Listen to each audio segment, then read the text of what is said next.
Hi friends, എല്ലാവർക്കും ലുബീഷാസ് കിച്ചൻ്റെ പുതിയൊരു വീഡിയോയിലേക്ക് സ്വാഗതം. അപ്പോൾ ഇന്ന് ഞാനിവിടെ തയ്യാറാക്കുന്നത് ഗരം മസാലയാണ്. അപ്പോൾ ഈ ഗരം മസാല എങ്ങനെ തയ്യാറാക്കുന്നു നോക്കാം. അപ്പോൾ അതിനായിട്ട് ആദ്യമായിട്ട് എടുത്തിട്ടുള്ളത് വലിയ ജീരകമാണ്. അതൊരു 4 ടേബിൾ സ്പൂണാണ് എടുത്തിട്ടുള്ളത്. ഇനി അതിലേക്ക് ഏലക്കായ ഒരു 2 ടേബിൾ സ്പൂണ് എടുക്കാം. ഇനി ഇതിലേക്ക് ഗ്രാമ്പുമാണ് എടുക്കുന്നത്. അതൊരു 2 ടേബിൾ സ്പൂൺ എടുത്തിട്ടുണ്ട്. ഇനി ഇതിലേക്ക് കുരുമുളക് ചേർത്ത് കൊടുക്കുന്നുണ്ട്. ഒരു 1.5 ടേബിൾ സ്പൂൺ കുരുമുളക് എടുക്കാം. ഇനി ഇതിലേക്ക് വേണ്ടത് പട്ടയാണ്.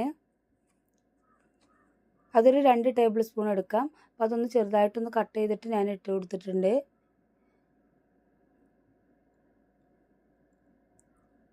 ഇനി ഇതിലേക്ക് ഒരു 4 തക്കോലം എടുത്തിട്ടുണ്ട്. ഒരു 3 ജാതിപത്രി എടുത്തിട്ടുണ്ട്. ഇനി ഇതിലേക്ക് ചെറിയ ജീരകം 1 സ്പൂണാണ് എടുത്തിട്ടുള്ളത്. മറ്റേതൊക്കെ ടേബിൾ സ്പൂണാണ്, ഇതൊരു സ്പൂണാണ് എടുത്തിട്ടുള്ളത്. ഇനി ഇതിലേക്കൊരു 3 ബേ ലീഫ് എടുക്കാം. അതിനുശേഷം ഇതിലേക്കൊരു ജാതിക്ക ഇതൊന്ന് കട്ട് ചെയ്തിട്ട് പൊട്ടിച്ചിട്ട് ഇതിൻ്റെ ഉള്ളിലുള്ള കട്ട് ചെയ്തിട്ടൊന്ന് ഇട്ട് കൊടുക്കണം. എന്നുണ്ട് ഒന്ന് എടുത്താൽ മതി. അതാ കട്ട് ചെയ്തിട്ടുണ്ട്. ഇനി ഇത് അതിലേക്ക് ഇട്ട് കൊടുക്കാം. ഇനി ഇതിലേക്കൊരു 3 ഉണക്കമുളകും കൂടി എടുക്കാം. ഇത്രയും ചേരുവകളാണ് ഗരം മസാലയ്ക്ക് എടുത്തിട്ടുള്ളത്. ഇനി ഇതൊന്ന് ഡ്രൈ റോസ്റ്റ് ആക്കി എടുക്കണം. അപ്പോൾ അതിനായിട്ട് ഞാനിതാ ഒരു പാന് ചൂടാവാൻ വെച്ചിട്ടുണ്ടായിരുന്നു. പാൻ ഒന്ന് ചൂടായതിന് ശേഷം ഇതിലേക്ക് ഇതെല്ലാം കൂടെ ഇട്ട് കൊടുക്കണം. എന്നിട്ട് ലോ ഫ്ലെയിമിൽ വെച്ചിട്ട് വേണം ഇതൊന്ന് റോസ്റ്റാക്കി എടുക്കാൻ.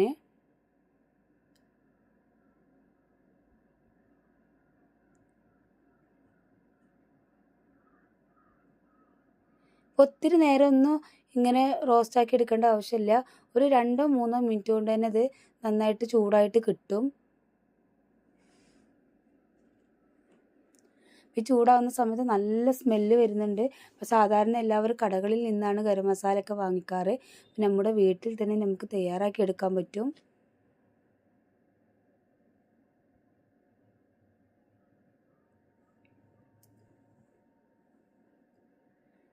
അപ്പോൾ അതാ ചൂടായിട്ട് വന്നിട്ടുണ്ട്. നമുക്ക് ഫ്ലെയിം ഓഫ് ചെയ്തതിന് ശേഷം ഒരു 2 മിനിറ്റും കൂടെ ഒന്ന് ഇളക്കി കൊടുക്കുന്നുണ്ട്. പാന് ചൂടുണ്ടാവും, അപ്പോൾ അത് പെട്ടെന്ന് തന്നെ കരിഞ്ഞു പോകും അടിയിലുള്ളതൊക്കെ. അപ്പോൾ ഒന്നും കൂടെ ഒന്ന് ഇളക്കി കൊടുക്കാം.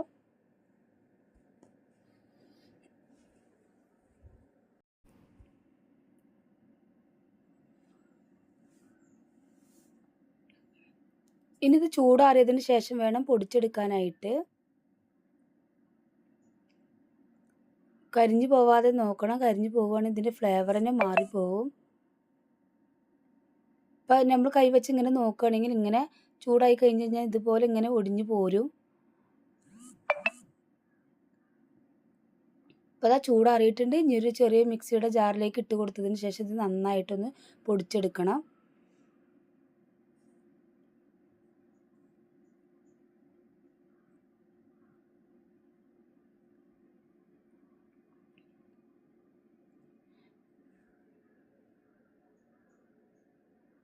അപ്പോൾ ഇതുപോലെ നിങ്ങളൊന്ന് ട്രൈ ചെയ്ത് നോക്കുക. അപ്പോൾ അതാ എല്ലാം ഞാൻ മിക്സിയുടെ ജാറിലേക്ക് ഇട്ട് കൊടുത്തിട്ടുണ്ട്. നമുക്കിത് പൊടിച്ചെടുക്കാം. അപ്പോൾ ഇതാ പൊടിച്ചെടുത്ത് വന്നിട്ടുണ്ട്. ഇനി ഇത് നമുക്കൊരു ബോട്ടിലിൽ ഇട്ട് വെക്കാവുന്നതാണ്. അപ്പോൾ വളരെ പെട്ടെന്ന് തന്നെ നമുക്ക് തയ്യാറാക്കി എടുക്കാൻ പറ്റും. അപ്പോൾ എല്ലാവരും ട്രൈ ചെയ്ത് നോക്കുക. ഈ വീഡിയോ നിങ്ങൾക്ക് ഇഷ്ടപ്പെട്ടിട്ടുണ്ടെങ്കിൽ ലൈക്ക് ചെയ്യുക. ഫാമിലിക്കും ഫ്രണ്ട്സുകൾക്കൊക്കെ ഒന്ന് ഷെയർ ചെയ്ത് കൊടുക്കുക. പിന്നെ അതിന് മുന്നേ ചിക്കൻ മസാലയുടെ റെസിപ്പി ഇട്ടിട്ടുണ്ടായിരുന്നു. അപ്പോൾ അതെല്ലാം കാണാത്തവരുണ്ടെങ്കിൽ പോയിട്ടൊന്ന് കാണുക. അപ്പോൾ സബ്സ്ക്രൈബ് ചെയ്യാത്തവരുണ്ടെങ്കിൽ പ്ലീസ് ഒന്ന് സബ്സ്ക്രൈബ് ചെയ്യുക. ഇൻഷാ അല്ലാഹ് അടുത്തൊരു പുതിയ വീഡിയോയുമായിട്ട് വീണ്ടും കാണാം. Okay, by.